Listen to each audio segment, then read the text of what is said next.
And the organizer told us the night before the tournament that the University of Sabah has pulled out the tournament and replaced by Unimaju, who is the strongest local team that is in Sabah, and that it was going to be our toughest game. So well, obviously we were expecting a really tough game, and yeah, so we had a game plan going in.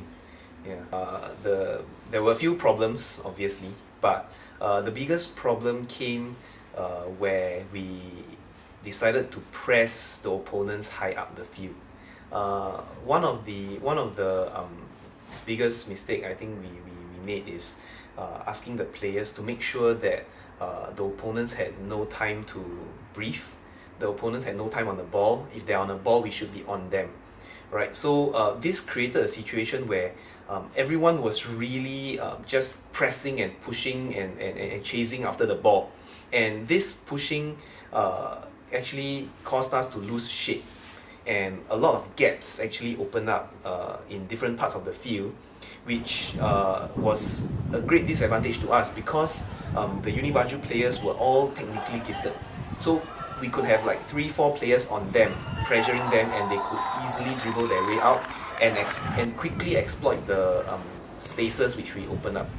And you can see of the 5 goals that were scored against us, I think 5, if not all of them, I think 4 or 5 of them were all from counter attacks. So it's like we were pressuring them, a quick ball over the back, and we all know we don't have the fastest defense in the world, you know.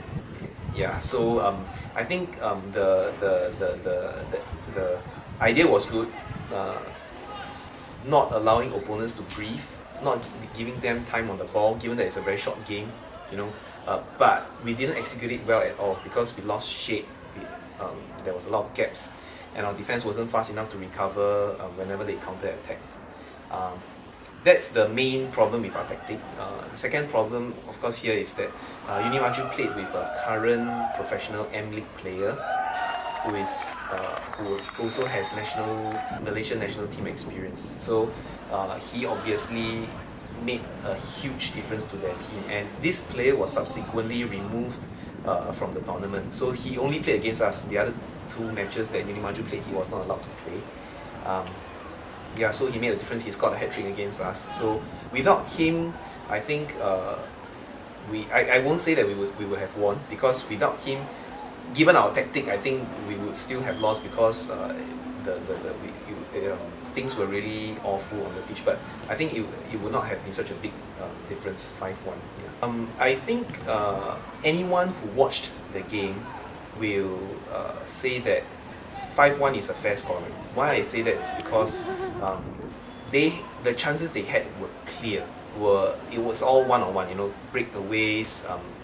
Our defense had like no chance of catching up with them. They were clinical with their finishes. I think this part on them being clinical is also very important, because one of our biggest problem is we don't take our chances well enough. Even if we look at the second game, the third game, throughout the Vipers our time together, one of the biggest problems we have is we create lots of chances every game, but we don't take enough of them. The percentage of goals going in don't reflect the amount of attack we do. So if you ask me, yes, we could have scored more, but they deserve their 5 goals because they were definitely the quicker team on the counter attack, and they were definitely the more clinical ones. Yeah.